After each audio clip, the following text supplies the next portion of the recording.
السلام علیکم میرے پیارے بہنوں اور بھائیوں، یہ ویڈیو واقعہ کربلا سیریز کا پارٹ 2 ہے۔ اس میں آپ جانیں گے کہ جنگ جمل، صفین اور نہروان کیسے ہوئی اور بات کیسے کربلا تک پہنچی۔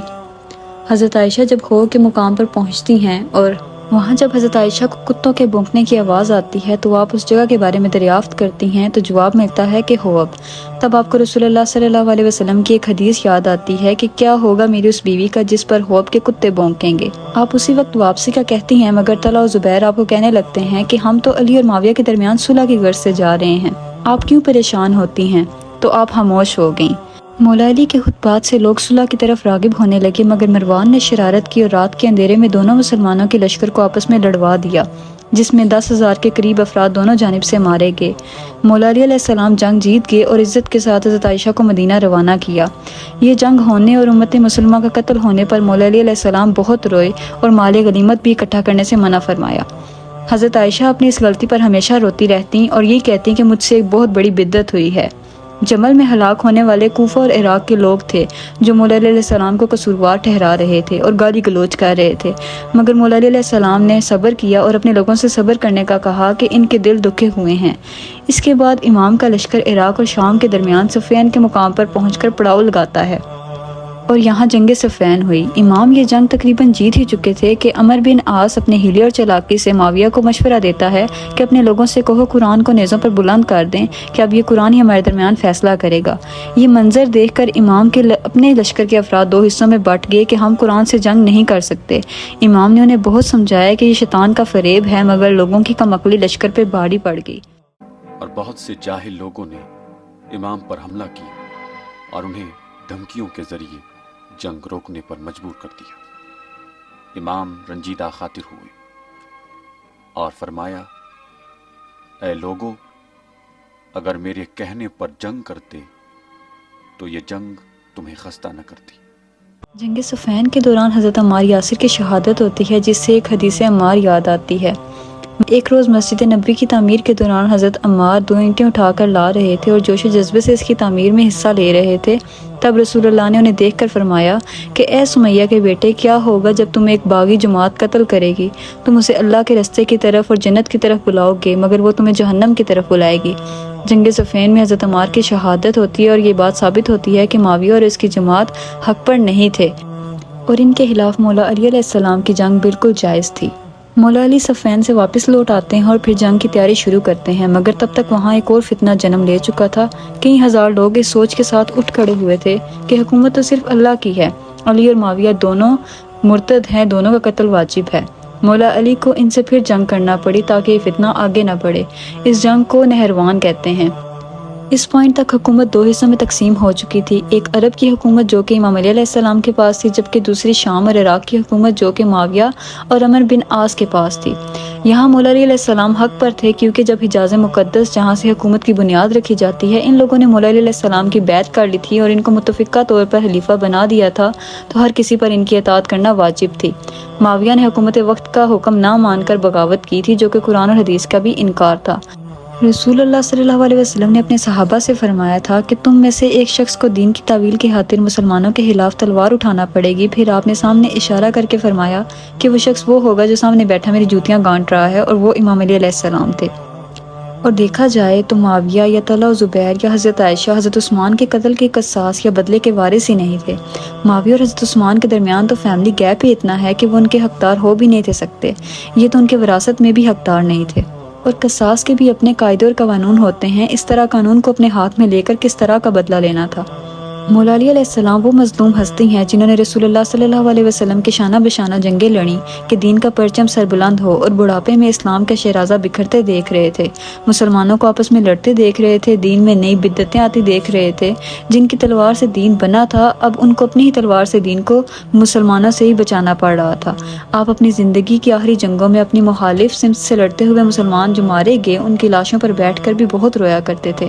مولا علی علیہ السلام کے خلافت کے دور میں معاویہ نے ایک بھی دن ان کو سکون سے بیٹھنے نہ دیا اور ان سے جنگیں کرتا رہا، اور اسی دوران سن 40 ہجری رمضان المبارک میں انہی باغیوں کے ہاتھوں امام کا قتل کروایا اور امام شہید ہو گئے۔ امام علی علیہ السلام کی شہادت کے بعد مسلمانوں نے متفقہ طور پر خلافت امام حسن علیہ السلام کے حوالے کی، مگر دوسری طرف معاویہ اسٹل خلافت چھوڑنے سے انکاری تھا۔ امام حسن علیہ السلام مدینہ سے ایک لشکر لے کر نکلے۔ جب معاویہ کو پتہ چلا تو عمرو عاص سے مشورہ کر کے صلح کا پیغام بھجوایا اور کہا کہ ہم آپ کی ہر بات مانیں گے، بس آپ خلافت کا دعویٰ چھوڑ دیں، مجھے خلیفہ بن کر عثمان کے قتل کا بدلہ لینے دیں، پھر آپ جیسے چاہے فیصلہ کریں۔ امام حسن علیہ السلام نے مسلمانوں کا مفاد دیکھ کر یہ بات مان لی، مگر اس کے لیے چند شرائط رکھی۔ ان میں سب سے خاص شرائط یہ تھی کہ وہ اہل بیت کے حق میں نرمی سے پیش آئے گا، دوسرا یہ کہ وہ مولا علی علیہ السلام کو اپنے خطبات میں گالی گلوچ دینا بند کروا دے گا، اور تیسرا یہ کہ وہ اپنے بعد کسی کو اپنی اولاد میں سے خلیفہ نہیں بنائے گا۔ معاویہ نے یہ تمام شرطیں مان لی اور خلافت کی کرسی پر بیٹھ گیا۔ اس نے پورے 20 سال تک حکومت کی اور اس عہد کو کچھ اس طرح سے توڑا کہ اپنی زندگی میں یزید کو خلیفہ نامزد کیا اور تلوار کے زور پر اس کے لیے بیعت لینے لگ گیا۔ اس نے خلافت کے نظام کو بادشاہت کے نظام میں بدل دیا۔ مسجدوں اور ممبروں پر امام علیہ السلام کو ایک دفعہ پھر سے باغی کہلوانے لگ گیا، ان پہ لعن طعن کروانے لگ گیا، حتیٰ کہ اس نے جمعے کے خطبے میں بھی یہ چیز شامل کروا دی، اور یوں یزید تلوار کے زور پر خلیفہ بن گیا۔ اسی دوران معاویہ نے امام حسن علیہ السلام کو بنو امیہ کے ذریعے زہر دے کر شہید کروا دیا۔ جب معاویہ نے تلوار کے زور پر یزید کے لیے بیعت لی تو حجاز مقدس سے بڑے بڑے صحابہ نے انکار کیا اور امام حسن علیہ السلام کے معاہدے کی وجہ سے خاموش رہے، مگر معاویہ کی موت کے بعد سب نے اس کی بیعت شکنی کی اور کہا کہ اب بہت ہوا۔ بنو امیہ نے مسلمانوں کے ساتھ وہ ظلم کیے جو ایک کافر بھی نہیں کر سکتا تھا۔ اصل میں قرآن میں منافق ان جیسوں کو ہی کہا گیا ہے۔ انہوں نے نماز کا طریقہ بدل دیا، حج میں لبیک اللہم لبیک کہنا بند کروا دیا، جمعے کی نماز دوپہر کو شروع کر کے شام کو ختم کرواتے اور ان کے مخالف آنے والے ہر شخص کی فوراً سے گردن اڑوا دیتے۔ ان لوگوں کو اسلام، دینداری، اچھائی اور بن ہاشم سے اتنی چڑ تھی اور حسد تھا۔ معاویہ کی موت کے بعد سب اکٹھے ہو کر امام حسین علیہ السلام کے پاس فریاد لے کر آئے۔ اسی وجہ سے کوفہ سے کئی لوگوں نے امام حسین علیہ السلام کو ہزاروں کے حساب سے خط لکھے۔ اس بات کی سچائی کو جاننے کے لیے امام حسین علیہ السلام نے اپنے چچا زاد بھائی مسلم بن عقیل کو کوفہ بھیجا تاکہ وہ حالات کا جائزہ لیں۔ مسلم بن عقیل نے حالات کا جائزہ لینے کے بعد امام کو خط لکھا کہ کوفہ والے تمام جوش و جذبے کے ساتھ آپ کی قیادت میں یزید کے ساتھ جنگ کرنا چاہتے ہیں اور آپ کی بیعت کرنے کے لیے بےتاب ہیں، اس لیے آپ کوفہ تشریف لے آئیں۔ امام اپنے اہل خانہ کے ساتھ کوفہ کی جانب روانہ ہوتے ہیں۔ جب یزید کو یہ خبر ملتی ہے تو وہ عبید اللہ ابن زیاد کو کوفہ گورنر بناتا ہے اور اسے کہتا ہے کہ انہیں وہیں روک کر عبرتناک سزا دے۔ عبید اللہ ابن زیاد ابن سعد کو رے کی حکومت کا لالچ دے کر لشکر کے ساتھ کربلا روانہ کرتا ہے اور اسے کہتا ہے کہ حسین کو وہیں روک دو اور جیسے چاہے اس سے بیعت لو۔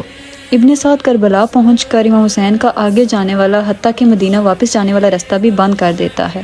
امام حسین علیہ السلام نے اس دور کی بدترین طاقت کے سامنے سر اٹھایا اور اپنا گھر بار اللہ کی راہ میں قربان کیا۔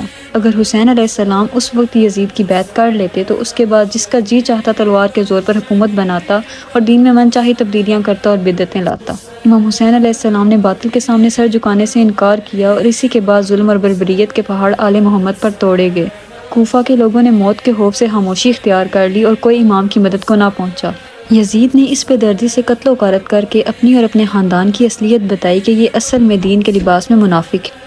اس نے آل محمد کو پیاسا رکھا، ان کے سر کاٹ کر نیزوں پہ لٹکائے، ان کی لاشوں کی بے حرمتی کی اور ان پر گھوڑے دوڑائے، ان کی عورتوں کو ننگے سر بازاروں میں گھمایا۔ یہ سب سننے کے بعد تو مدینے والے اپنے آپے میں نہ رہے اور بیعت کو توڑ دیا۔ یزید نے یہ سب دیکھنے کے بعد اپنی 12,000 کی فوج کا مدینہ بھیجا اور واقعہ ہرا رونما ہوا۔ اس واقعے میں کچھ یوں ہوا کہ 3 دن تک یزید کی فوج کے لیے مسلمانوں کی مال، جائیداد اور عزت لوٹنا جائز قرار دیا گیا، جس کے بعد 1000 صحابہ کی بیٹیاں بنا شادی کے حاملہ ہو گئیں۔ مسجد نبوی میں گھوڑے باندھے گئے اور یہ کام صرف یہیں تک نہیں رکا بلکہ اس کے بعد عبداللہ بن زبیر کی حکومت گرانے کے لیے اس ملعون نے خانہ کعبہ پر آگ اور پتھر بھی پھینکوائے۔ اصل میں خلافت کو پٹری سے اتارنے والا معاویہ تھا، جس کی وجہ سے بات اس حد تک پہنچی۔ اگر یہ بات آپ نہیں مانتے تو اس حدیث شریف کا انکار کرتے ہیں جس میں رسول اللہ صلی اللہ علیہ وسلم نے فرمایا کہ میری حکومت صرف 30 سال تک باقی رہے گی اور اس کے بعد کاٹ کھانے والی ملوکیت یعنی بادشاہت آئے گی، جو کہ بنو امیہ اور اس کے بعد بنو عباس کی تھی۔ آپ دین کی تاریخ کو کسی فرقے سے نہیں بلکہ قرآن اور حدیث کی روشنی سے جاننے کی کوشش کیا کریں اور جتنا ہو سکے فرقہ واریت جیسے فتنے سے بچیں۔ اللہ تعالیٰ آپ کو اور مجھے دین کو صحیح معنی میں سمجھنے کی توفیق عطا فرمائے اور رسول اللہ اور ان کے اہل بیت کی اصل میں حقیقی معرفت عطا کرے، آمین۔ اگر آپ کو یہ ویڈیو پسند آئی ہو تو اس کو اپنے دوستوں کے ساتھ ضرور شیئر کیجیے گا۔